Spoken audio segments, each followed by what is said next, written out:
નમસ્કાર મિત્રો, હું છું વિપુલ બાંભણિયા, કૃષિ સંશોધન કેન્દ્ર મહુવાથી. આજે આપણે બહુ આંબાની અંદર અગત્યની ચર્ચા કરવાની છે કે ભાઈ આજે આપણને ફાલ દેખાય છે કેરીનો.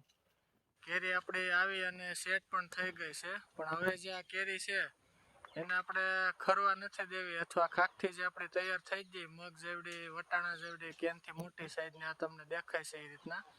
તો આ વસ્તુને ખરતી અટકાવવા માટે આંબાની અંદર એવું કયું વિજ્ઞાન છે કે વધારેમાં વધારે આપણે ફાલ છે એને ટકાવી રાખીએ કે. તો મિત્રો આપણે આગળ જેમ ચર્ચા કરી એમ આંબાની અંદર વાતાવરણ છે, રોગ છે, જીવાત છે, આ બધી વસ્તુ જવાબદાર હોય જ છે. પરંતુ હજી એક એવી વસ્તુ છે જેને આપણે હોર્મોનલ અથવા વૃદ્ધિ નિયંત્રકો કહીએ છીએ, જે આપણા ફાલ અથવા આપણી જે આ કેરી તૈયાર થઈ છે એને ખેરવા માટે જવાબદાર હોય છે.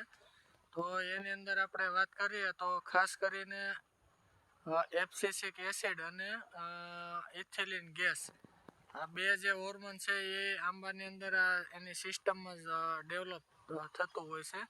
અને એનું કામ એવું છે કે એ ખાલી સિગ્નલ જ આપે છે કે ભાઈ આ કેરી જે આપણે સેટ થઈ છે, અથવા આપણા પાન છે, મોર છે, ફૂલ છે, ફાલ છે આપણો, એને એવો સિગ્નલ આપે છે કે ભાઈ ખરી જાવ એમ.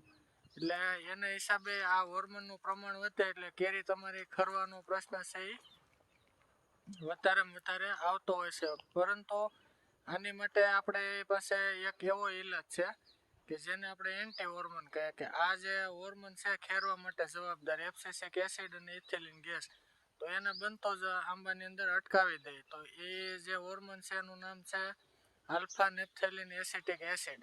તો આ જે એસિડ છે હોર્મોન, આ કોઈ દવા નથી, હોર્મોન છે. અને આ જે હોર્મોન છે એ તમે જો આંબાની અંદર 15 થી 20 લીટર પાણીની અંદર 6 થી 7 ml એટલે 15 થી 20 રૂપિયાનો મારા ખ્યાલથી પંપ થાય, એનો જો આપણે છંટકાવ કરીએ આ આંબાની અંદર, તો મોટા ભાગની જે તમારી કેરી અથવા ખાકથી ખરવાનો જે પ્રશ્ન હોય આ સાઈઝની કેરી, તો એ લગભગ તમારો સારામાં સારી રીતે તમે એને સોલ્વ છે એ કરી શકો. તો આ નાનું એવું વિજ્ઞાન છે કે ભાઈ એક બે એવા હોર્મોન છે કે જે ખેરવાનું સંકેત આપે છે, અને આપણે જે છાંટીએ છીએ એ એવો હોર્મોન છે કે એ ઓલા જે હોર્મોન છે ખેરવા માટેના એને બનતા અટકાવે છે. એટલે ઓટોમેટિક આપણી જે કેરી છે એ તમારી ખરવાના પ્રશ્ન છે એ ઓછા થઈ જાય. તો આખો વિડીયો પણ આપણે અમારી ચેનલ ઉપર મૂકેલો છે ડિટેલમાં.